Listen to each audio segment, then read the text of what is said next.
Story 1. Gassed Up.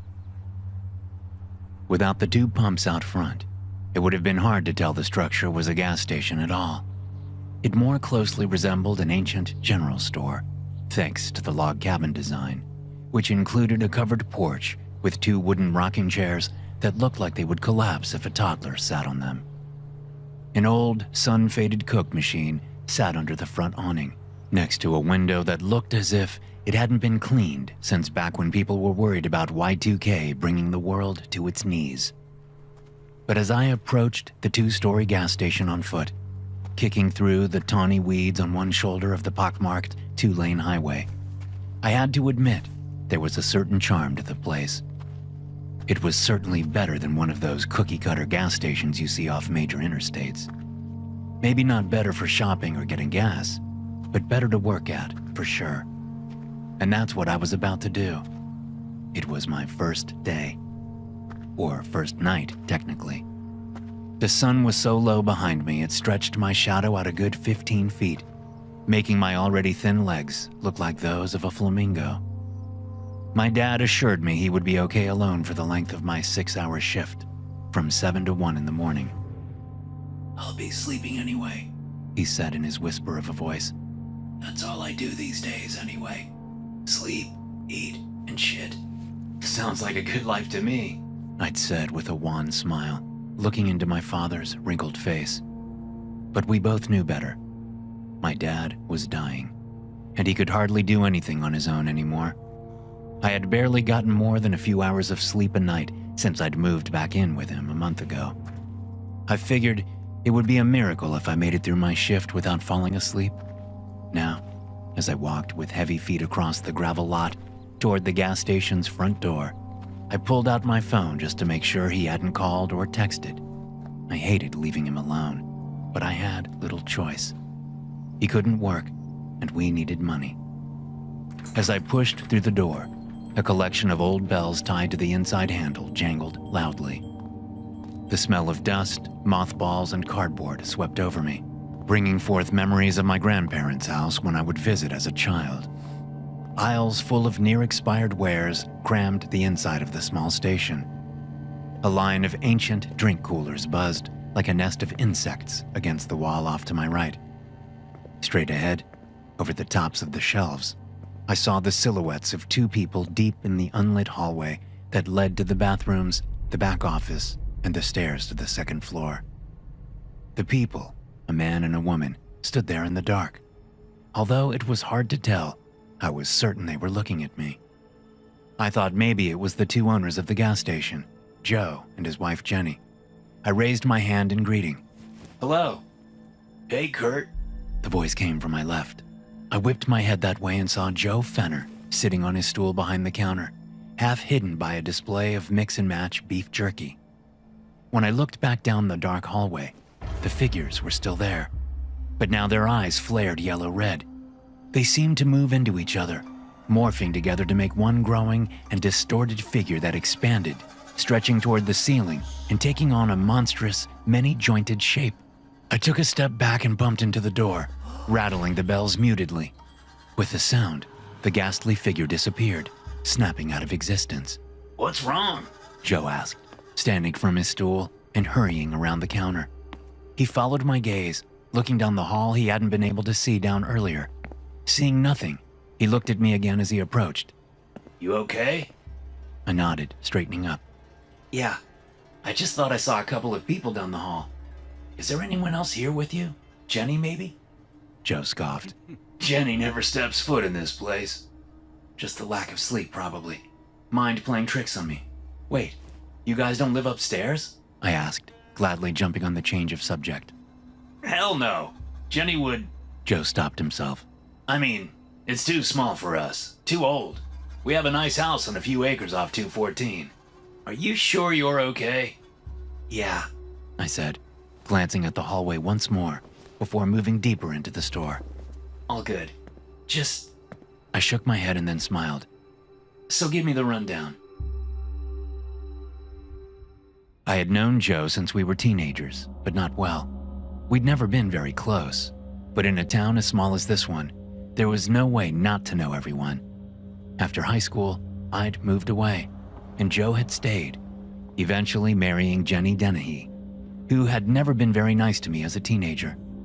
But I guess people change. Now, the family business was Joe's, having inherited it after the untimely deaths of his parents.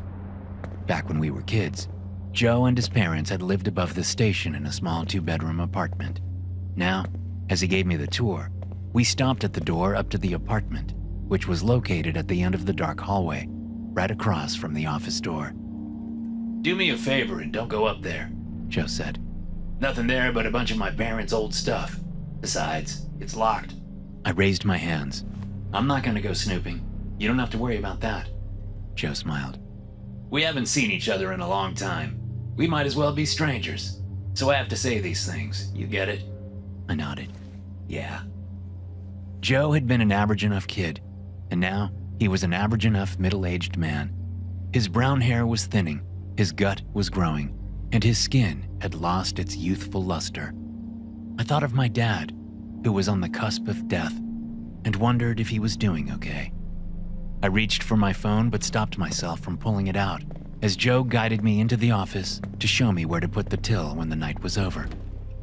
As he flipped the office light on, I saw a framed family picture on the wall of Joe as a younger man with his parents. The graying couple sat in the 2 rocking chairs under the front awning. Joe stood behind them and between them, grinning at the camera. It took him another hour to show me the ropes, pausing each time a customer came in. By the time we were done, it was dark out, and Joe seemed in a hurry to leave. As he stepped to the front door on his way out, he paused and looked at me where I stood behind the counter. "If you need anything, give me a call. And remember, don't go upstairs, okay? No matter what." Before I could answer, he pushed through the door. The dry rattle of old bells filled the store as the door swung closed again. No matter what, I thought. What the hell does that mean? But I didn't have to wait long to find out. 2 hours later, when I had already done all the stocking and cleaning I could do until closing time, I was dozing on the stool behind the register when a thud jerked me from my daze. At first, I thought a customer had come into the store without me noticing. I peered down the aisles, pointedly ignoring the dark hallway at the back of the store, but I saw no one. When I looked through one dirt-caked window, half obscured with vintage stickers advertising cigarettes, beer, and various sundries, I saw no cars parked on the property. Another thud sounded, and I jerked away from the window, looking at the ceiling. There was no mistaking its source now. It wasn't the kind of noise an old house makes as it settles. This was a heavy noise, like someone was up there. Possibilities rushed through my mind, ranging from the logical to the downright insane. Maybe he rented the apartment out to someone. Maybe he's holding someone hostage up there. Maybe the place is haunted. I thought of the silhouette I'd seen earlier, or what my mind created out of the shadows. Right, I muttered with a half smile. Haunted. Ridiculous. Another thud sounded from upstairs, but this one was followed by a cry of surprise or pain. Although muffled by the ceiling, I was sure it had come from an old woman. Many times in the last month, I had heard my father cry similarly as he fell on his way to the bathroom. He'd always been a proud man, and it was a miracle he hadn't broken anything since snapping an arm a few months before my mother died last year. I rushed down the dark hall and stopped at the door to the stairs. As I grabbed the doorknob, a creeping awareness invaded my mind. I felt eyes on me from the open office directly across the hall. Ignoring the sensation, I turned the knob, only remembering as I did that Joe said it was locked. But it turned, and the door opened to a set of steep wooden stairs that led up to the dark apartment. I slapped at the light switch on the wall. The overhead light came on, flashed brightly, and then went dead, leaving the afterimage of its brilliance in my eyes. "Help!" A quavering woman's voice shouted from upstairs. Joe's parents were dead, weren't they? I hadn't broached the subject with Joe, but I was almost positive my mom had told me they died during one of our weekly phone calls several years earlier. I couldn't remember how they had died, but maybe Mom hadn't told me. "Mrs. Fenner?" I called, staring up the stairs. Something like a grunt sounded from behind me and across the hall. With one foot in the hall and one on the first step, I froze. I swallowed involuntarily as I turned my head to look over my shoulder. The hulking figure stood deep in the office, those red-yellow eyes gleaming about a foot from the ceiling. I couldn't make out any details aside from the sloped shoulders and the thick body, but the contours of it seemed wrong. Crazily, my attention was drawn by a faint glint of light off the family picture beyond the figure's right shoulder. The computer which sat on the desk had a white power button that glowed in the otherwise dark office, casting a faint sliver of light onto the framed picture. A hissing sound came from the thing, and the air between us shimmered. The smell of rotten eggs assaulted my nostrils. A moment later, the silhouette snarled and raced toward me, smashing the crappy wooden desk out of the way and sending the computer flying. The family picture fell off the wall, and the glass front shattered as it hit the floor. On instinct, I grabbed the door and slammed it shut behind me as I rushed up the stairs. The thing smashed into the door, but it didn't break through. When I reached the top of the stairs, I spun back around and watched, throat closed to a pinprick and heart pistoning in my chest. The hiss still sounded from behind the door, but there were no more sounds of violence and no more snarling noises. Still staring at the door, I reached into my pocket and pulled my phone out. "I'm calling the police. Whoever's down there, this isn't funny." That rotten egg smell seemed to follow me up the stairs, growing stronger. Something about that and the hissing noise bothered me. I dialed 911 and put the phone to my ear while looking around for light switches, keeping one eye on the door at the foot of the stairs. I found the switches, but of course they didn't work. When the operator answered, I told him where I was. Although I didn't have the number, I knew the area well enough to explain it to him. "There's an intruder here. I'm not sure if they're trying to rob me or what, but I'm trapped in the apartment upstairs, and I think there's a woman who's hurt up here."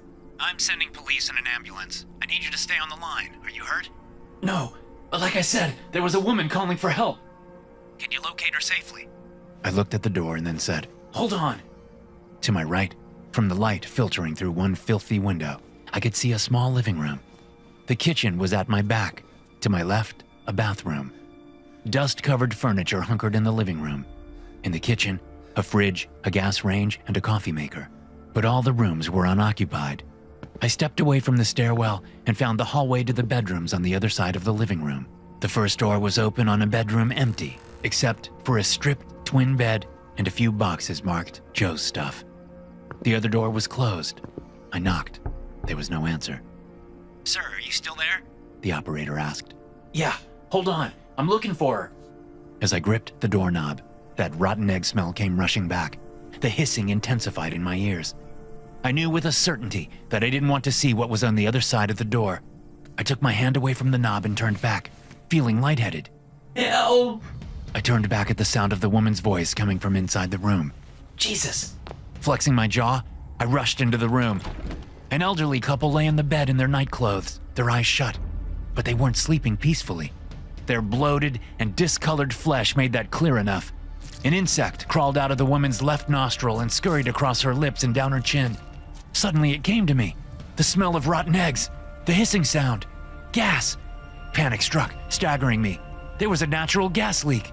It was causing me to hallucinate the thing downstairs. I was going to die if I didn't get out of here. As I took a step back, both corpses opened their eyes and shot up to a sitting position in the bed. I screamed. Stumbling back, I turned to run and came face to face with the old couple. Their cold, bloated hands snapped up and gripped me by the shirt, the neck, the arms. They leaned toward me, bulging eyeballs staring blankly, discolored lips parting. I screamed again as they whispered into my ears. "Let's talk inside," I said to Joe and Jenny as the first responders slowly loaded up their stuff or stood around chatting and casting occasional slit-eyed glances in my direction. The three of us stood next to the gas pumps outside, but I had half turned and gestured toward the door.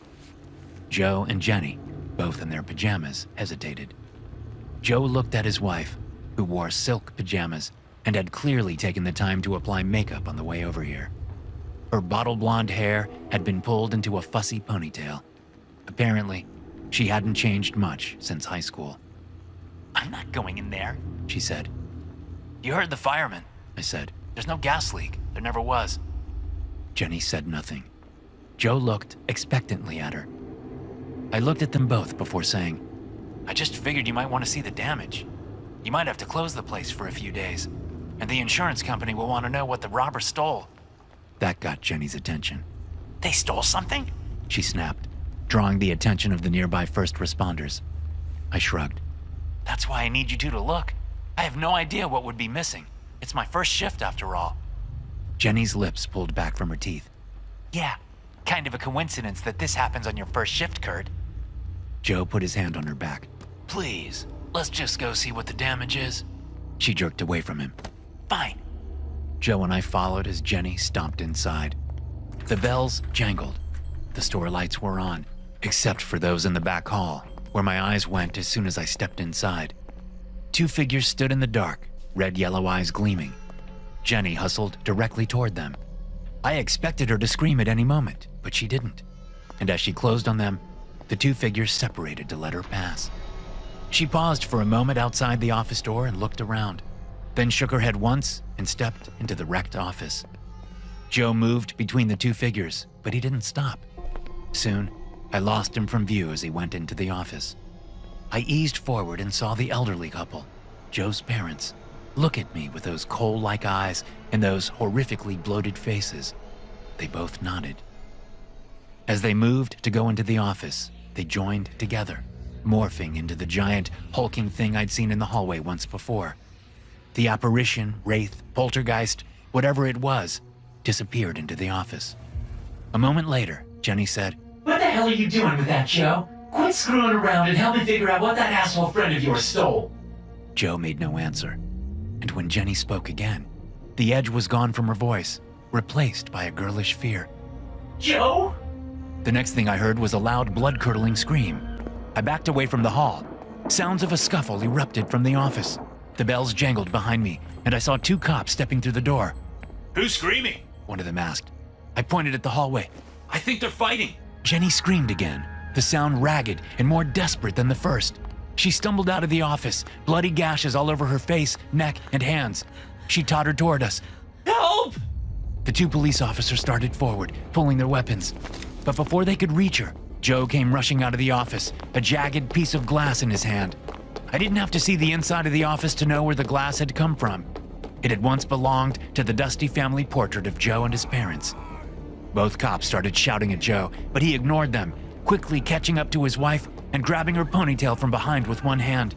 He yanked her head back and dragged the shard of glass across her neck. Blood spewed out. He shoved her to the floor and stood over her as she gurgled and writhed and tried to pull herself forward with what little strength she had left.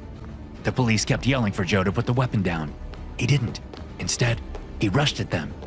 The tremendous bang of the gunshots made me wince. A couple of ejected shell casings bounced off me before I moved farther back. They shot Joe 8 times in the chest before he dropped to his knees. He stayed there, standing on his knees for a long moment. The bloody shard of glass fell from his hand. As I looked on, I wondered if the two cops could see what I was seeing. Joe's eyes were different. They had been different ever since he'd come out of the office. They had a yellow-red glow to them. But that glow disappeared completely, fading like a flame starved of oxygen, a moment before Joe dropped to the floor next to his dead wife. That was 2 years ago. My father has since died, and I've moved away after selling his house. But I often think about that night. I will probably never stop thinking about it. I mean, who sees proof of an afterlife and then just forgets about it? Not me, that's for sure. I remember word for word what the corpse of Joe's parents whispered to me before the first responders arrived. They told me a story about Jenny and Joe, about how Jenny had wanted to sell the gas station as soon as she and Joe married.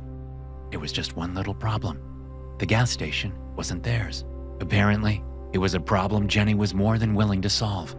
She snuck into the upstairs apartment one night while Joe's parents were sleeping and blew out the stove's pilot light and then put a small hole in the stove's gas line. For the next several hours, the small apartment filled with natural gas and suffocated the elderly couple in their sleep.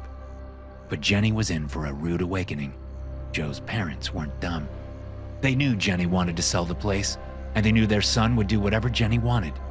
They had given Joe the gas station in their will, but only if he agreed not to sell it for 10 years. Otherwise, it would be sold to a competitor, and the proceeds would go to charity. She had murdered Joe's parents for nothing. Well, not nothing. She had lived off the profits from the gas station. It wasn't much, but enough for her not to work. She did other things for money too, things that the wraiths only hinted at. Finally, as the sounds of sirens approached that night, the wraiths told me that Joe knew what she'd done. He'd put it together soon after, but he didn't do anything about it.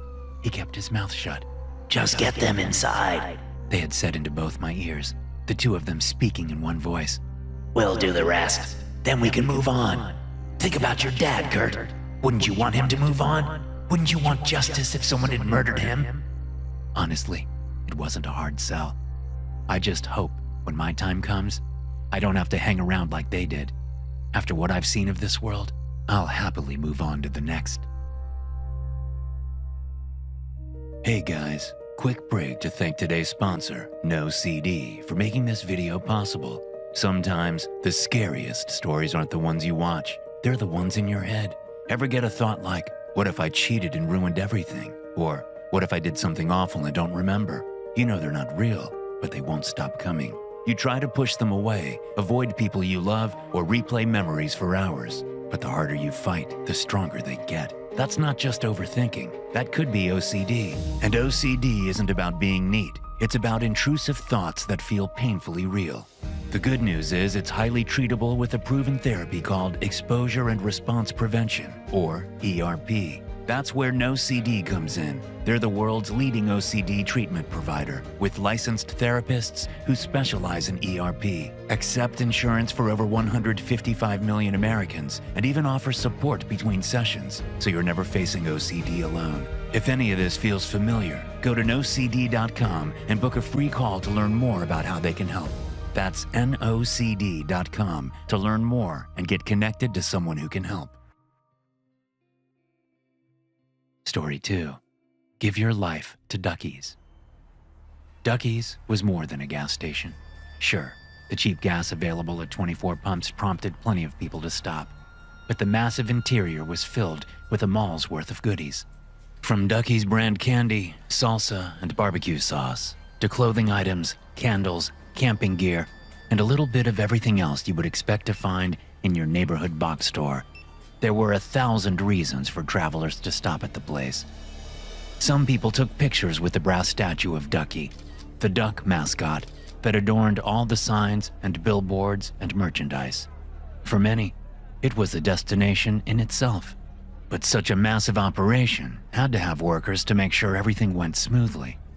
So when my grandfather started working there as a way to supplement his retirement income, I thought it was a good thing.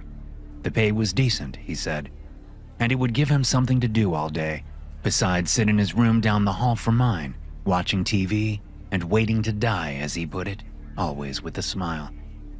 My parents thought it was a good thing too. Before my grandfather started working there, I had only been inside the place once. Although I saw plenty of things I wanted, but couldn't afford as a teenager still months away from high school graduation, I didn't like the place. Partly it was the crowds of people. The place was always packed. I didn't like being in big crowds, never had. But there was something else about Ducky's that I didn't like. Something I couldn't put my finger on. At least, not until Grandpa started working there. Of course, by then it was too late. Grandpa couldn't drive, so it was my job to pick him up when his shift ended at 11. I waited in my car in the eerily quiet parking lot with the windows rolled down, the early autumn breeze carrying the promise of cooler weather. Ducky's closed at 10, so the only cars left in the parking lot belonged to employees. Several vehicles gassed up at the 24/7 pumps, their drivers paying with cards before getting back on the road. It was an entirely different feel from the chaotic maelstrom of normal business hours. Although I hadn't been inside the place more than once, I had driven by many times during the day, and it was always busy. At 11 on the dot, a small army of people in red shirts with yellow Ducky's logos filed out the door, Grandpa among them. They were all types of people, all ages and races. I even recognized a couple of classmates from school. None of the people talked, and they all moved in a foot-dragging, slump-shouldered shuffle, Mild alarm erupted in my mind as I watched Grandpa make his way toward me. He looked ready to collapse. As he got into the car, I expected a hello, but he said nothing. He just sat in the passenger seat, staring out the windshield. "How was your first shift?" Grandpa swiveled his head toward me. At first, his face was slack, like it had no muscles. Then he smiled, as if the corners of his lips were pulled by lines attached to fishhooks. The gesture didn't reach his eyes, not even close. "Great," he said. "It was great."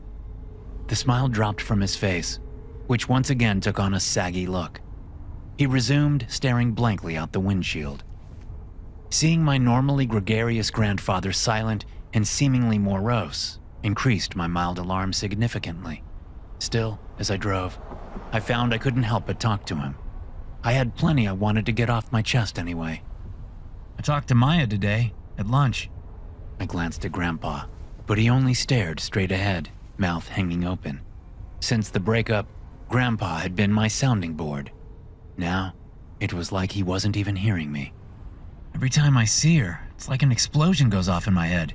But in a good way, you know? Even now, after she broke my heart, I still get all goofy around her." I paused and glanced at him again. No response. He looked back out the windshield as I slowed at a traffic light. "I think I love her." Grandpa snorted derisively. "You're a teenager. You don't love her. It's just hormones." I stared at my grandfather for a few long moments, surprised at the venom in his voice. He'd never spoken to me like that before. Maybe it was a misguided way of trying to make me feel better, but I didn't think so. The tone of his voice was like he was a different person. The car behind us honked, and I looked up to see that the light had turned green. We drove the rest of the way home in silence. Back in the house, I immediately went to my parents' room, thankful to find them still awake and reading. Their reaction to my concern wasn't what I'd been hoping for, although I hadn't told them what Grandpa said to me about Maya. I stuck to his silence and the way he looked.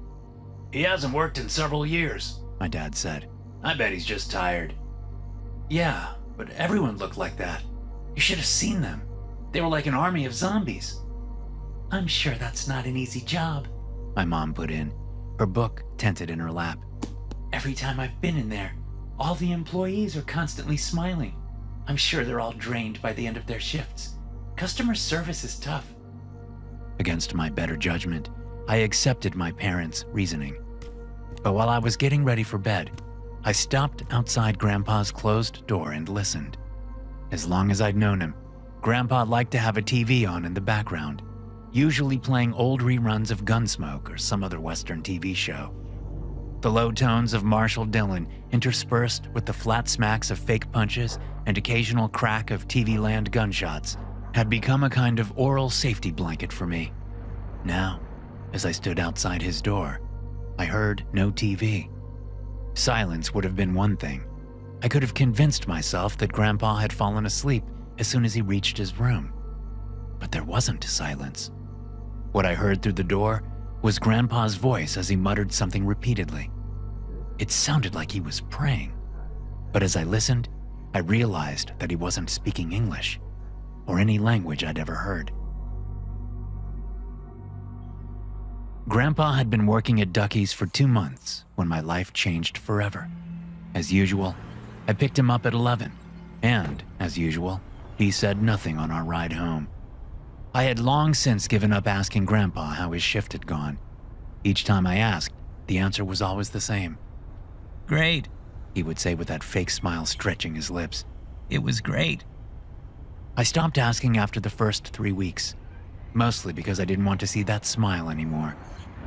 My parents had come around to my way of thinking.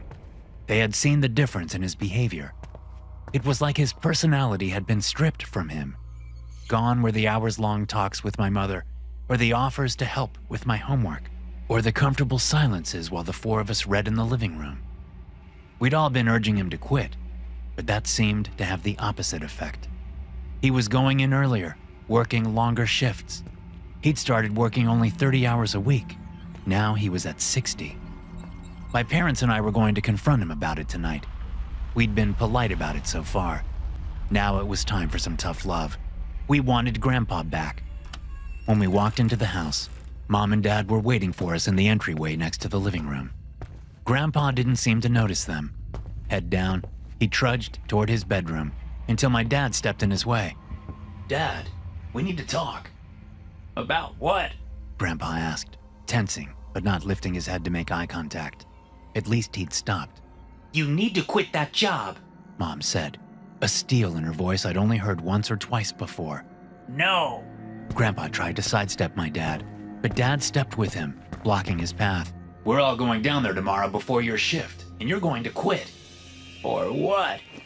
Or you'll have to find your own way to and from work. I won't be dropping you off anymore, and Seth won't be picking you up. My dad's voice wavered, and I saw he had tears in his eyes. Fine, I'll get a ride from one of my coworkers. Again, Grandpa tried to move past, but this time Dad did something different. He pulled Grandpa into a hug. The tears escaped his eyes as he hugged his father tightly. Dad, please. I don't know what's happening to you, but we want you back. Please. Grandpa's tensed shoulders eased down as he relaxed a little. Please, My dad said. please. My own eyes brimming with tears, I lurched forward and wrapped the two men in a hug. Next, Mom joined in. I felt Grandpa's body shake as he let go of whatever he'd been holding on to, or whatever had been holding on to him. He sobbed. Okay. I'll quit tomorrow. I'm sorry. Time has a way of doing funny things at impactful moments in your life. I don't know how long we stayed like that, in a blubbery group hug, but the number of minutes didn't really matter. It was what happened during that time that mattered. The love I felt for my parents and my grandpa was so pure and bright, it was impossible to look right at. I couldn't focus on it directly, so I didn't try. It was similar to what I felt for Maya, but also different. I felt as if I were on some kind of strange drug. I wanted to stay like that forever. When we finally separated, there wasn't a dry eye in the house. Awkwardly, we all said goodnight and went our separate ways to go to bed. I was sitting in my bed, stripped down to my boxers and scrolling on my phone, when I heard the commotion from down the hall. When you live with people, you become attuned to their voices and the normal sounds of the household. As soon as I heard the way my parents' bedroom door was flung open and the surprise in my dad's voice, even through the wall, I knew something was wrong. But I didn't do anything. Not then. Not until the sickening crack of a hard object striking flesh came to my ears, turning my guts watery. This was nothing like the fake punches from Gunsmoke. It was repulsively real, unmistakable, and irrevocable. My mother cried out, the noise not even close to anything I'd ever heard from her before. My father muttered something drunkenly. Of all the noises I'd heard until that point, this was the worst. I lurched out of bed, ripped open my bedroom door, and raced down the hall, stopping just outside my parents' bedroom as Grandpa swung the fireplace poker into my mother's raised hands. He'd corralled her into the corner of the bedroom where she cowered, begging while seemingly unable to take her eyes off my father, who sat in the bed with his skull split open and blood pouring down his face. Her fingers snapped under the first blow, and her skull shattered under the second. Before Grandpa could land a third, I ran forward, jumped onto the bed, and threw myself onto his back. We crashed into the wall and went down, wrestling for the fireplace poker from the living room. I managed to get the tool away from him with some effort, but the whole time we fought, my grandfather's face was slack and expressionless, his eyes without depth. When I got the tool away from him, he remained lying on the floor, catatonic. He didn't move except to blink, and his face didn't change at all. He stayed like that as I tried frantically to help my parents, flitting between my mother and father, always with the poker in one hand because I was too afraid to put it down. He stayed like that as I cried and tried to get a response from either parent. My father gibbered incoherently as he bled out on the bed. My mother made no move, not even to breathe. Still, Grandpa stayed like that. He stayed like that even as the police and ambulance arrived after I called them with my mother's phone. He stayed like that as he was put in handcuffs and the paramedics announced that my mother was dead, but that my father still had a chance. His expression never changed, not once. I sat in my car in the Ducky's parking lot, and watched as the last customers of the day were corralled out by constantly grinning employees in red shirts with yellow logos. The employees locked the doors and shuffled back into the heart of the massive gas station as the exterior lights shut off. Phone said it was 10 after 10. I knew from watching what would happen next. The employees would spend the next 35 minutes cleaning up, straightening stock, and counting registers. At 10:45, no matter what was still left to be done, all the employees would drop what they were doing and file through an employees-only door between the barbecue booth and the sweets booth. They would stay back there for 15 minutes until 11 sharp, when they would come out and leave for the night. I didn't know what they were doing back there, but I knew it had everything to do with why my grandfather had murdered his son and his daughter-in-law. My father had died on the way to the hospital. My grandfather hadn't said a word to anyone since that night. I had been watching Duckies for the past 3 nights. That was how long it had been since my parents were murdered. 3 nights. My car was filled with water bottles and candy wrappers and fast food trash. I'd essentially been living in it since the morning after the double murder. My phone buzzed in its cradle, and I silenced it without looking. Uncle Dave had been calling several times a day. The police had also called, and a few other relatives. I hadn't picked up. I didn't want to talk to any of them, not until I had some answers to give.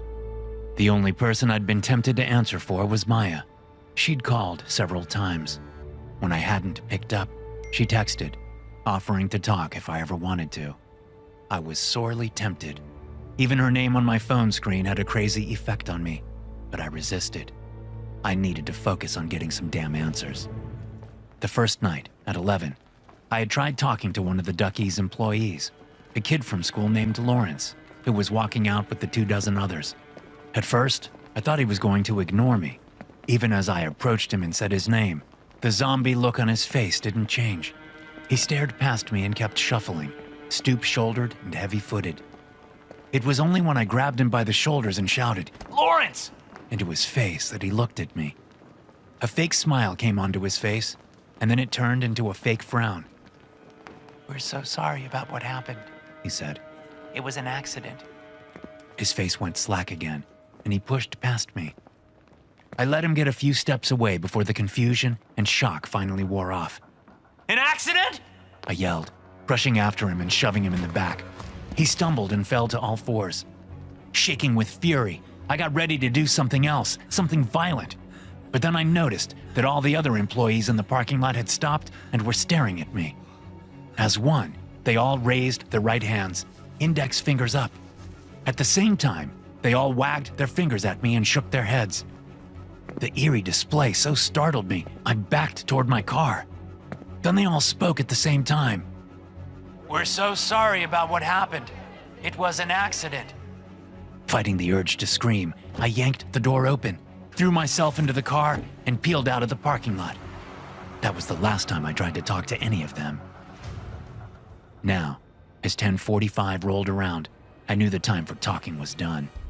From where I sat in my car, I watched as the employee nearest the door mopped his mop handle and turned around, heading into the employees-only area. When all the employees were gone from view, I got out of the car with my backpack in hand, ran over to the door, and crouched. I retrieved a crowbar from inside my backpack and jammed one end between the 2 sliding doors. The doors wouldn't budge. I kept trying, but they wouldn't move. Growling, I yanked the crowbar out and raised it overhead. Thinking of the way Grandpa had killed Mom, I slammed the tool down into the glass as hard as I could. It bounced off, leaving barely a scuff, but the door slid open, as if I had said the magic word. After pausing for a moment in surprise, I grabbed my backpack and stepped inside. The store seemed cavernous despite all the merchandise crammed between the walls. The lack of people did a lot to make the place feel bigger than it was, but it also thrummed with the kind of dangerous energy that made me want to flee. I thought of Mom and Dad and Grandpa and forced myself to keep going. I put the backpack on and kept the crowbar in my right hand. Stopping outside the employees-only door, I held my breath and listened. There was no sound coming from inside, but I could feel the presence of all the employees. That many people being so utterly silent made my spine go rubbery, so I could hardly stand up straight. What are they doing in there? Time to find out. I reached out, grabbed the handle, and found the door unlocked. I pushed through into a pitch-dark room, the only light coming through the doorway, stretching my shadow out in front of me. As my eyes adjusted, I saw an extremely large man sitting in the middle of the room. He was naked, except for a pair of white underwear so big it could have doubled as a sail. Folds of flesh drooped over the waistband of the underwear as the man sat in some kind of oversized motorized wheelchair. All the employees were crowded around him, their heads down and their hands up as if in worship. But I quickly realized they weren't just pointing their palms at him. Tiny, skin-colored filaments stretched from their hands to the obese man's body. They protruded from the skin on his legs, arms, and abdomen. Each person had 2 filaments leading from them, one from each hand, back to the man's body. For a moment, no one seemed to notice me. But then the light snapped on, and the obese man's eyes, deep in fat folds on his face, fixed on me. Kurt, we've been expecting you. Come on in. Join the family. Revulsion swept through me at what I was seeing. Close behind it was anger. But both emotions were swamped by fear as I sensed movement behind me. As I turned to run, 2 Ducky's employees, who'd appeared out of nowhere, came at me, staring blankly as they rushed forward. I realized belatedly that one of them was Lawrence, the kid from school. As panic took over, I lashed out with the crowbar and hit Lawrence in the face. The curved portion of the tool tore through his left cheek and hooked there for a moment before the other employee tackled me to the floor. Since I was still holding onto the crowbar, the move only ripped the curved end through Lawrence's cheek. He tottered away from me, an expression of shock and pain quickly replacing the zombie look he'd been wearing only a moment before. He lifted one hand up to his bloody cheek, where the flaps of skin dangled sickeningly, exposing his molars, several of which were bent or broken from the crowbar. Lawrence looked at me as he gingerly fingered the wound. Then his gaze shifted to the fat man. A screeching scream ripped from Lawrence's throat as he turned to run away, but several of the other employees had already disengaged from the fat man and eased between Lawrence and the door. These other employees quickly caught him and proceeded to drag him kicking and screeching toward the fat man. I watched all this from the floor, where the guy who had tackled me held me in a bear hug from behind, pinning my arms down with his arms and my legs with his legs. I didn't even put up a fight when a second employee came over and took the crowbar from my hand. Extreme emotions aren't good for business, the fat man said, as the others brought Lawrence nearer to him. It took me a moment to realize he was looking at me, talking to me. All the employees who weren't engaged in subduing me or hurting Lawrence were still attached to the fat man through those fleshy filaments. They seemed oblivious to the goings-on around them. Only then did I realize they were all muttering in the strange language I'd heard through my grandfather's door that first night. pain, The fat man continued. heartache, revulsion, bliss, love. That's the one that broke something in Grandpa's brain, isn't it? Love. As he spoke, those escorting Lawrence forced the kid down to the floor as a filament emerged from the flesh under the fat man's right arm and snaked out toward my classmate. But instead of attaching to his hands, this filament snapped onto his face near the gory wound. Kurt, I'm not just taking from these people. I know that's what you think. I know that's what it looks like. But I'm also giving to them. One tube fuels me, and one fuels them. They give me these extreme emotions, or rather, the possibility of them. And I give them purpose back. Isn't that a fair trade? I said nothing, thinking of the group hug in the foyer at our house. The emotions of it, the way I felt like I was on some kind of strange drug, the love I felt. Then, the next thing I knew, Grandpa was killing Mom and Dad. It wasn't supposed to happen, the fat man said. It was an accident. Something about the directive I implanted in Grandpa, and the way you somehow managed to thwart that directive caused him to snap. I can't take all the possibility for extreme emotions. If I did that, they would die. So somehow, you and your family managed to dig deep into Grandpa's heart. I'm not sure exactly how. I won't be able to tell unless I connect with him again. But that doesn't seem likely, does it? He smiled. The fat man raised one massive and flabby arm toward Lawrence. Case in point. Lawrence spasmed as the single filament drank all the possibility from him. His skin shriveled and his eyes dried up like a time lapse of grapes turning to raisins. Good employees smile during their shift, the fat man said as he absorbed Lawrence. Good employees never steal. They never show up late or call in sick. They don't work to live, they live to work. And they work for me.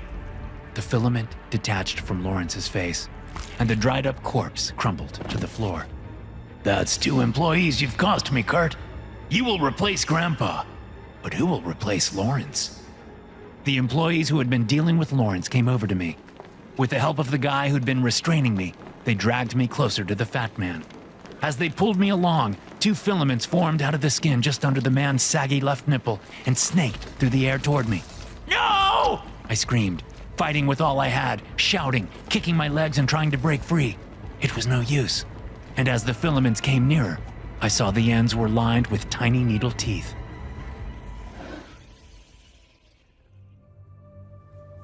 It's not so bad, being part of the Duckies family.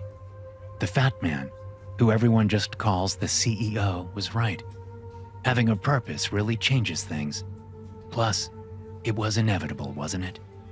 I would have had to get a job somewhere eventually. That's part of growing up. Might as well be someplace like Duckies, where I'm part of a family. We're connected in more ways than one. I can sense the other members of the Duckies family. I can feel them, even when we aren't at work. I've only been here for 2 days, but I already look forward to our team meetings at night, where we connect with the CEO. I crave the release I get during our meetings. I crave the even keel I leave with. No more powerful emotions in either direction, good or bad. I can't believe I ever lived any other way. I'm restocking jars of Ducky's salsa when there's a tap on my shoulder. It's one of my family members, Hugo. But there's someone standing behind him, someone I recognize. This is Lawrence's replacement, Hugo says. but you already know each other, right? You recommended her for the job, didn't you? Hugo's empty grin doesn't leave his face as he speaks, but my eyes have already fixed on the newest member of the family, Maya, my ex-girlfriend. As she smiles sadly and gives me a little wave, an explosion of emotions goes off in my head. It's a familiar feeling, one that I've experienced every single time I've seen Maya, but this time it seems like so much more. It breaks through the low-grade apathy I've been stuck in. A high-pitched buzz fills my head, causing me to drop the jar of salsa I've been holding. It shatters on the floor. Hugo grips his head as if he hears it too. Every family member I can see in the crowded store has the same reaction. But as the buzzing passes, leaving me breathless and vibrating with adrenaline, all the Duckies employees within sight whip their heads toward me. Are you guys okay? Maya asks, looking confused and concerned. I realize she isn't connected yet. Of course not. Her first employee meeting is supposed to be tonight. I look at Maya, and there's no doubt in my mind I love this girl, even if she doesn't love me back. The feeling swells within me, giving me the strength I need to resist. Don't! Hugo says, stepping between me and Maya. Don't fucking do it! I snatch a jar of salsa off the shelf and smash it against Hugo's head. He goes down hard, unconscious. What the fuck, Kurt? Maya screams, even as I grab her wrist and drag her toward the nearest exit. We need to go! I say, looking around, seeing all the grinning uniformed employees moving through the curious crowds of onlookers. She follows my gaze and sees the empty smiles on those dressed in red and yellow shirts. What the hell is going on? Run! I shout, pulling her as hard as I can. She takes my advice, and we run toward the nearest exit. Ducky's employees close in, aiming to cut us off. It's going to be a close thing, but I think we can make it. Hey guys, I'm excited to finally share my brand new horror-themed coffee with all of you. No Sleep Coffee is here. If you need that first morning cup to get moving, or a late-night brew to make it through my darkest tales, this is for you. Every bag is roasted the same day it ships, so it arrives fresh and flavorful every time. Go to nosleepcoffee.com and use promo code NOSLEEP20 at checkout for 20% off your first order. Premium roasted coffee, straight from the roaster to your door. That's nosleepcoffee.com, promo code NOSLEEP20 for 20% off your first order. Story 3. Breaking up. What are you doing? Sophie asks as I pull into a gas station on a lonely West Virginia road. I told you, I have to pee, and we need gas. Not this place. It's so dark. It's 3 in the morning, babe. No place is going to be open off this shitty 2-lane.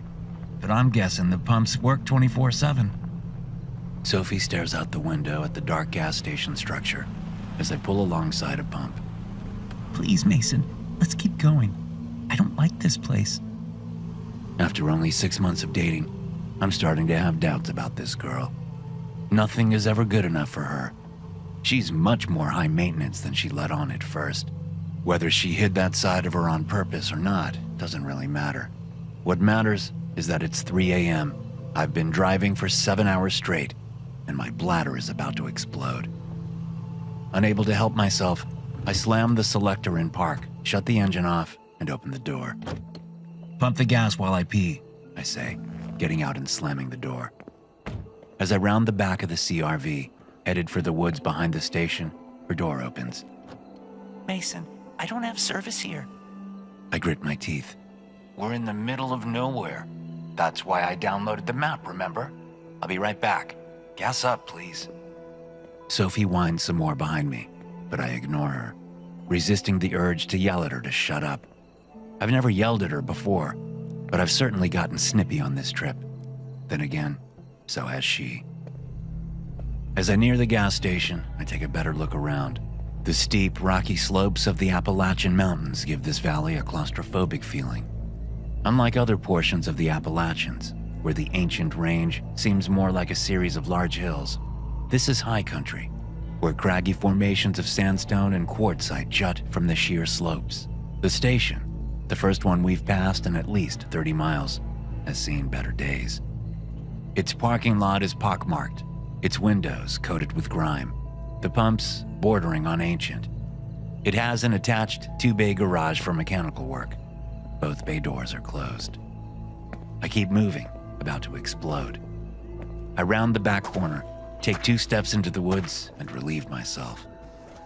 As soon as my stream hits the ground, a sudden but short-lived yip sounds from the front of the station, like the beginning of a scream. She probably saw a spider, I think with a mental eye roll, knowing the sound came from Sophie. I expect to hear her call my name in that whiny way of hers, but she doesn't. A bad feeling suddenly crimps my guts.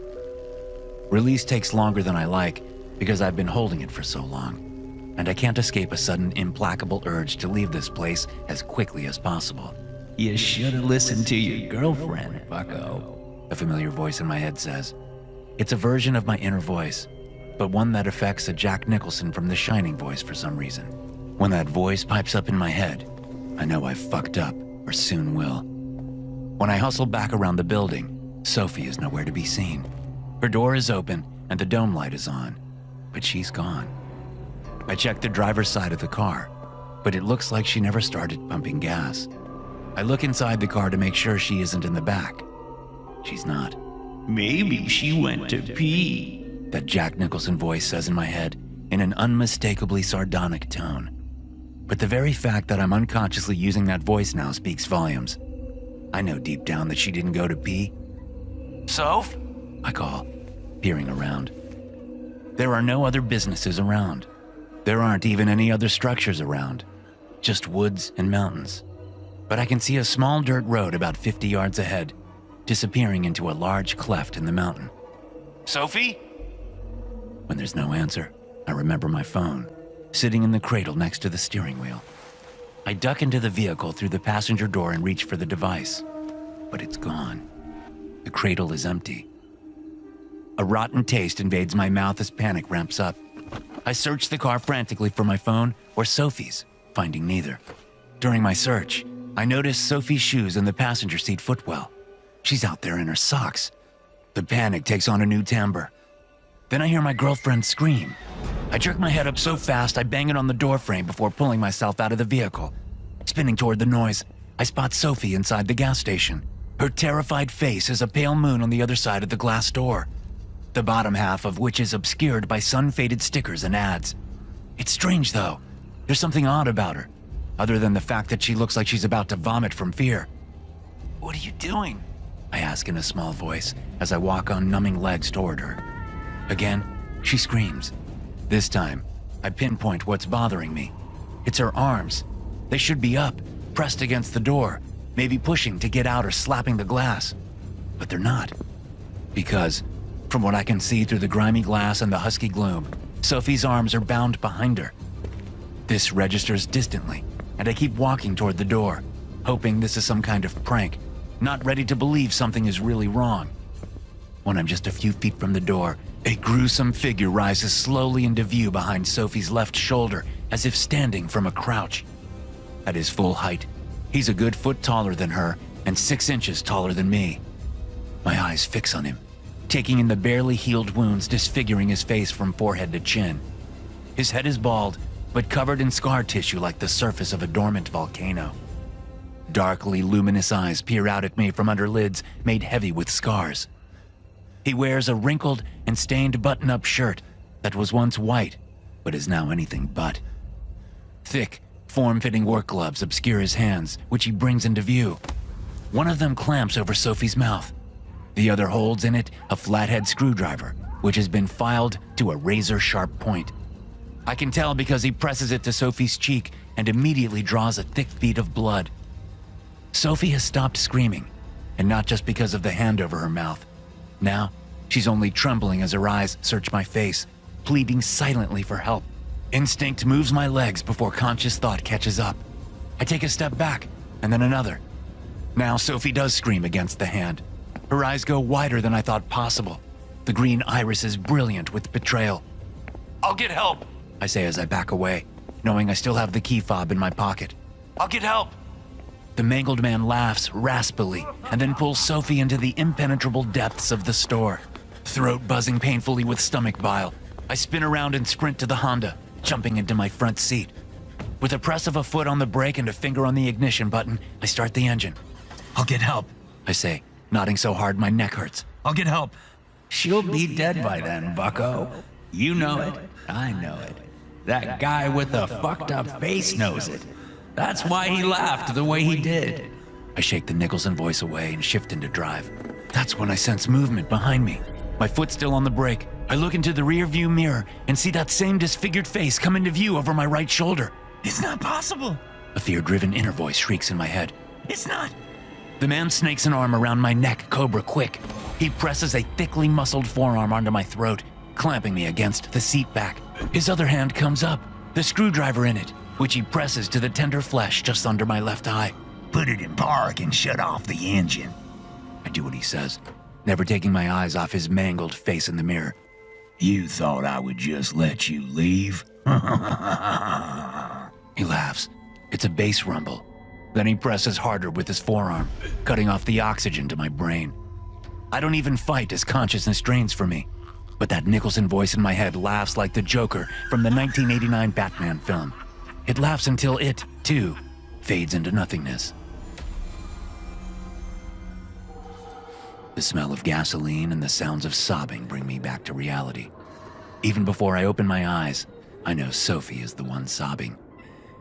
As I blink in the dim light, I can't tell if the headache pulsing behind my eyes is because of being knocked out the way I was, or if it's the gasoline fumes. I'm lying uncomfortably on my arms, which are bound together behind me with what feels like duct tape. My ankles are similarly bound. The floor is tilted, and it takes me a moment to realize why as I look around. There's an extension cord snaking along the ceiling to a dim bulb in the middle of the room, but it's not really a room. We're in a huge gas tank under the pumps. It's about 8 feet tall and 30 feet long. One end of the tank is missing, opening onto a short dirt tunnel that leads to what looks like the gas station's basement. There's a large metal door there, but it's open right now. I shift awkwardly to look behind me, at where Sophie is.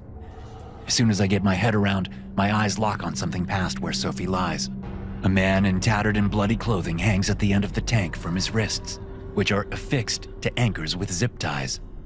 He's small enough that his feet don't touch the floor. There's a pool of dry blood under his toes. He looks to be in late middle age, but it's hard to tell because he's so badly disfigured with what appear to be animal scratches all down his body and his face. His chin is pressed to his chest, presenting his balding scalp rimmed with short, dark hair. I can't tell whether he's still alive or not. You tried to leave me, Sophie says. I can't believe you tried to leave me. A whirlwind of emotions whipsaws through me. I want to scream and cry and throw a toddler fit all at once, but I end up just puking the meager contents of my stomach onto the sloped floor next to me. The physical expulsion seems to help the moment of panic pass. I was going to get help, I whisper, unable to look her in the eye. The Nicholson voice laughs its Joker laugh in my head. We need to get out of here. You will, A raspy voice erupts from the stubby tunnel. when we're done with you. I whip my head that way to see the mangled man striding into the tank. The light glints off something in his right hand as he nears me, but I can't tell what. Please, I say, sitting up. let me go. I'll give you whatever you want. I'll give you all the money I have. I can buy Bitcoin. It's untraceable. I can... He whips his right hand at my face in an open palm slap, but the pain that erupts in my left cheek is not commensurate with the slap. It's a pain so deep and sickening that I lose myself in it for a long moment. When I look back, I'm gasping and dripping hot blood onto the tank's floor.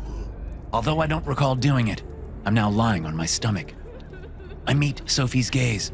She's crying now as she looks at me, but she shifts her attention to the mangled man, who has his back to us while he addresses the man hanging at the end of the tank. As he raises his right hand, I see why the slap hurt so bad. The glove he wears isn't a normal glove. The palm and insides of the fingers are lined with metal spikes about half an inch long. I continue dripping blood from my ruined cheek, but I keep my gaze fixed on the two men at the end of the tank. Wakey, wakey. The mangled man says, gently slapping the hanging man's already disfigured face with the spiked glove. What are you doing, Lars? A bass-heavy voice says from behind me. I turn that way to see the mangled man's double standing at the other end of the tank. Two of them? I think. Two men with the same exact disfigurements? Then it hits me. They're wearing masks. Extremely realistic masks, like those used in movies. It's the only thing that makes sense. Lars ignores the newcomer and keeps trying to wake the hanging man up. I need your help with the CRV. We need to part it out by morning. I'll help you when I'm done. And please stop saying my name, Troy, Lars says. Then, shifting gears with whiplash speed, he yells, Wake up! He smacks the spiked glove into the hanging man's forehead and drags it down, ripping gouges in the man's face. The man finally wakes up, screaming in pain. Jesus Christ, Troy says in disgust during a lull in the screaming. He turns around and walks out. Sophie is crying violently now, eyes wrenched shut. The sound of tearing flesh makes me want to bash my head into the tank until I lose consciousness.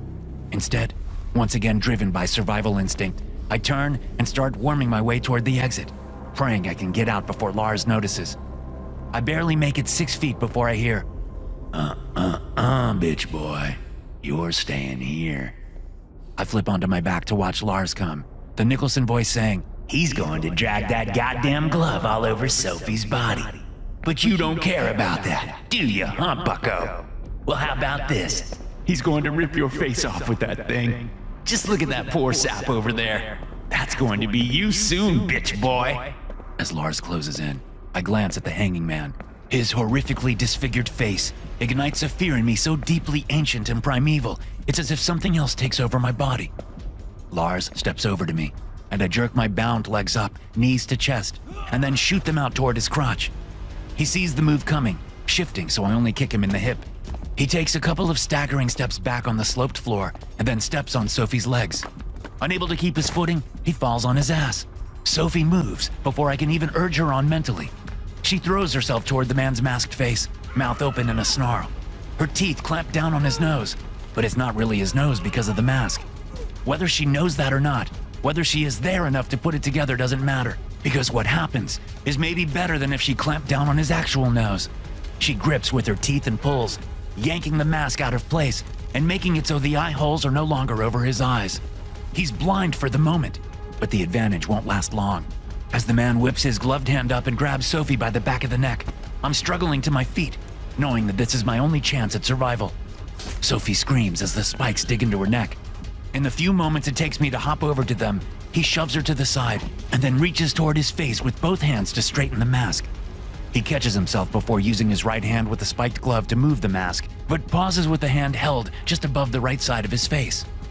With a grunt of fervent effort, I throw myself at the man's head, aiming for his face with the hard knob of my knees. I make contact, landing partially on his upper chest, my knees crashing into the backs of both his wrists. The spikes gouge paths through the silicone and into the skin underneath. The man cries out in pain and tries to buck me off, but I do my best to stay on top of him, however awkwardly. I don't know my next move, but Sophie takes the baton. Screaming savagely, she lifts her bound-together feet up and pivots so her heels are above the man's face and the still out-of-place mask. Through the tight yoga pants, I can see the muscles of her legs bunching and flexing as she slams her heels down into the man's face again and again and again until he stops moving.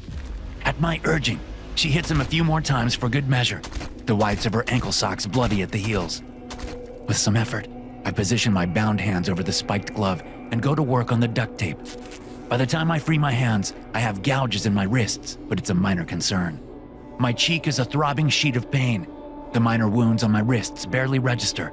With my hands free, I pull the glove off the dead man's hand and use it to free my ankles. Then I free Sophie. The whole thing takes 5 minutes, and we don't say a word to each other. As we make our way out of the tank and into the basement, I find one of the sharpened screwdrivers sitting on a crate. I offer it to Sophie, but she shakes her head, both hands pressed to the mess of seeping wounds on the back of her neck. I take the glove off and drop it on the ground, fixing that hand around the screwdriver. I press my other hand around my injured cheek, which is still bleeding freely. We go up the stairs and into a storage room. Distant sounds of mechanical work come through the walls. I pat my pocket for the key fob to the CRV. It's gone. Then I remember what Troy said about parting the vehicle out before morning. Is this what they do? I wonder. Steal people's cars and sell the parts? How many people have they killed? Turning to Sophie, I think about telling her to stay here, but the look on her face tells me all I need to know. You tried to ditch her once already, bucko. The Nicholson voice says. I won't leave you again. I say, hoping I mean it. She only looks at me, her expression unreadable. I turn and leave the storeroom. Inside the gas station is dark and musty. I make it to the front door before realizing Sophie isn't behind me. Peering around, I see her standing by the doorway to the garage, where Troy is working on parting my car out. I pad over to her and grab her by the arm to drag her away so we can leave. She yanks her arm from my grasp. What are you doing? I whisper. We have to finish this. Finish what? We need to leave. If you're too stupid to come with me, I thought you were going to leave me again. She stares at me, and this time it takes no effort to read the challenge in her gaze. She turns and slowly opens the door to the garage just enough for us to see inside. Troy has my CRV on a mechanical lift so he can stand underneath it while he works. He holds an impact wrench, which whirs and clangs loudly as he works to unhook something beneath the engine compartment. Sophie opens the door a little wider and then looks over her shoulder at me. She takes a step inside, and then another. I follow her. She stops at a control panel hanging against a post. Troy's back is to us as he works, but he could turn around at any time. I grip the screwdriver tighter. She points at the control panel. Although I've never met them, I remember her saying her dad and 2 brothers are mechanics. It's the family business. She puts her thumb on a button that says emergency release above it and then looks at me. Without a word, I put my thumb over hers and press down. There's a hydraulic hiss as the release works on the lift. All 3,500 pounds of the CRV plummet down onto Troy. The sound of his bones snapping wetly under the immense weight fills the garage and seems to echo in my head. We stand there, thumbs still on the button, and watch as blood expands from underneath the vehicle. It's Sophie who speaks first. I'm breaking up with you. To hear more stories like this, be sure to hit subscribe and turn notifications on. I'll see you in the next one.